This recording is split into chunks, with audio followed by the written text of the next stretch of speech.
بسم اللہ الرحمن الرحیم۔ السلام علیکم معزز طلباء کرام، آپ سب کیسے ہیں؟ آج ہم تفسیر بیضاوی کے سبق نمبر 149 کو پڑھیں گے۔ آج کے ہمارے سبق کا عنوان ہے ختم اور تغشیہ کی تحقیق۔ آج کے ہمارے سبق کی جو عبارت ہے وہ شروع ہوتی ہے ولا ختم ولا تغشیۃ علی الحقیقت سے۔ آئیے سب سے پہلے عبارت پڑھ کے اس کا ترجمہ کرتے ہیں،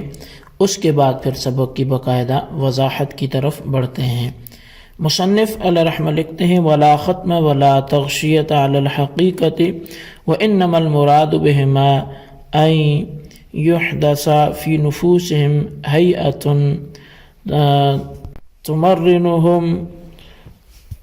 على استحباب الكفر والمعاصي واستقباح الإيمان والطاعات بسبب غيهم وانهماكهم في التقليد وإعراضهم عن النظر الصحيح، فتجعل قلوبهم بحيث لا ينفذ فيها الحق وأسماعهم تعاف استماعه وتصير كأنها مستوثق منها بالختم، وأبصارهم لا تجتلي الآيات المنسوبة لهم في الأنفس والآفاق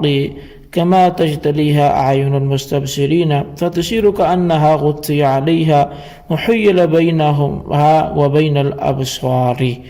وسماه على الاستعارة ختما وتغشية۔ اور آیت میں ختم اور تغشیہ سے حقیقی ختم اور تغشیہ مراد نہیں ہے،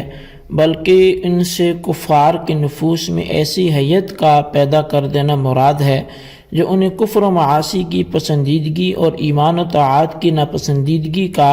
خوگر بنا رہی ہے، اور خدا کا یہ عمل کفار کی گمراہی اور ان کی تقلید آباء میں منہمک ہونے اور نظر صحیح سے اعراض کرنے کی وجہ سے۔ بس اس پیدا کردہ حیت نے ان کے قلوب اس انداز کے بنا دیے کہ ان میں حق نفوذ نہیں کرتا، اور ان کے کان اس نہج کے بنا دیے کہ وہ حق کے سننے کو مکروہ جانتے ہیں۔ تو گویا یہ دونوں ایسے ہو گئے کہ انہیں مہر لگا کر پختہ کر دیے گئے، اور ان کی نگاہوں کو اس طور سے بنا دیا کہ وہ ان آیات کو نہیں دیکھتی جو خدا نے انسان کی ذات اور اطراف عالم میں پیدا کر رکھی ہیں۔ تو بس یہ نگاہیں ایسی ہوگیں گویا ان پر پردہ ڈھک دیا گیا، اور ان کے اور دیکھنے کے درمیان آڑ قائم کر دی گئی، اور اس احداث حیت کو بربنائے استعارہ ختم و تغشیہ فرما دیا گیا۔ اصل میں مصنف علیہ رحمہ یہاں سے بحث کا دوسرا جز یعنی اسناد ختم اور خود لفظ ختم کی حقیقت و مجاز کے متعلق گفتگو کر رہے ہیں، لیکن قبل ازیں کہ اس کی تشریح کی جائے اور اختلاف واضح کیا جائے، آپ یہ سمجھ لیجئے کہ کلام میں مجاز کی دو حالتیں ہیں۔ اول مجاز فی الاسناد، دوسرا مجاز فی الطرفین یعنی فی المسند اور والمسند الیہ۔ مجاز فی الاسناد کہتے ہیں کہ اسناد الفعل او شبہہ الی غیر ما ہوا بتاویل، یعنی فعل یا مشتقات فعل کا غیر ما ہوا لہو کی طرف تعویل کی وجہ سے منسوب ہونا، اور اس مجاز فی الاسناد کو مجاز عقلی کہتے ہیں، جیسے امبت الربیع البقلہ ہے۔ اور مجاز فی الطرفین کا مطلب یہ ہے کہ مسند اور مسند الیہ غیر معبود لہو کے اندر مستعمل ہوں، اور اس مجاز فی الطرفین کو مجاز لغوی کہتے ہیں، جیسے احیا الارض شباب الزمان، کہ اس میں طرفین یعنی احیاء اور شباب دونوں معنی غیر معبود لہو میں مستعمل ہیں۔ پھر مجاز لغوی دو قسموں پر ہے، ایک مجاز مرسل ہے اور دوسرا استعارہ ہے۔ اگر لفظ غیر معبود لہو کے اندر علاقہ تشبیہ کے علاوہ کسی دوسرے علاقے کی وجہ سے مستعمل ہو تو مجاز مرسل ہے، جیسے مسبب کا سبب میں بعلاقہ سببیت استعمال ہونا، اور اگر بعلاقہ تشبیہ مستعمل ہے تو استعارہ کہتے ہیں، جیسے استعمال اسد زید کے اندر بعلاقہ تشبیہ ہے۔ پھر استعارہ کی باعتبار لفظ مستعار کے دو قسمیں ہیں، ایک اصلیہ ہے، دوسرا تبعیہ ہے۔ اگر لفظ مستعار اسم جنس ہو یعنی ایسا ہو جو غیر علم ہو اور ذات پر دلالت کرے تو استعارہ اصلیہ ہے، کا استعارت الاسد لزید، جیسا کہ لفظ اسد کا زید کے لیے مستعار کرنا۔ اور اگر لفظ مستعار اسم جنس کے بجائے مصدر ہے جو وصف محض پر دلالت کرتا ہے، پھر اس مصدر کے واسطے سے مصدر مشبہ بہ کے فعل اس کے مشتق کو استعمال کیا گیا، تو اس کو استعارہ تبعیہ کہتے ہیں۔ نیز استعارہ کی باعتبار وجہ تشبیہ کے دو قسمیں، ایک تمثیلیہ ہوتا ہے، دوسرا غیر تمثیلیہ ہوتا ہے۔ اگر وجہ شبہ ایسا وصف اور ایسی حیت ہو جو متعدد امور سے منتزع ہو تو اس کو تمثیلیہ کہتے ہیں، اور اگر وجہ شبہ متعدد چیزوں سے منتزع نہیں ہے تو غیر تمثیلیہ ہے، کل اسد فی زید۔ اچھا، یہ تفصیل سمجھنے کے بعد اب سمجھیے کہ اہل علم کا اس بارے میں اختلاف ہے کہ ختم اللہ اور علی ابصارہم غشاوۃ کے اندر لفظ ختم اور غشاوہ اور ان کی اسناد دونوں میں مجاز ہے یا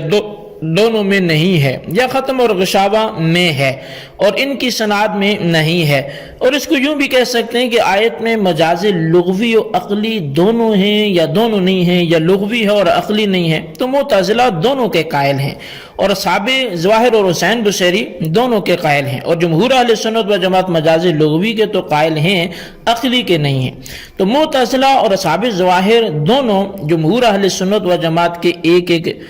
جز میں شریک ہو گئے۔ حسین بصیری معتزلی اور اصحاب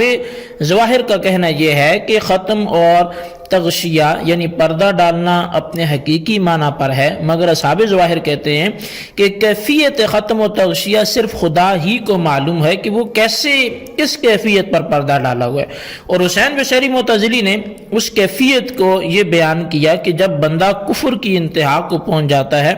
اور مصر علی الکفر رہتا ہے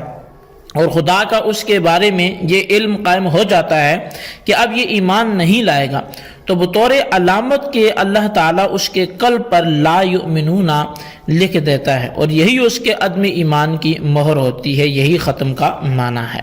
اس مسئلے کا عمومی جواب تو یہ ہے کہ جب لفظ کے بارے میں کوئی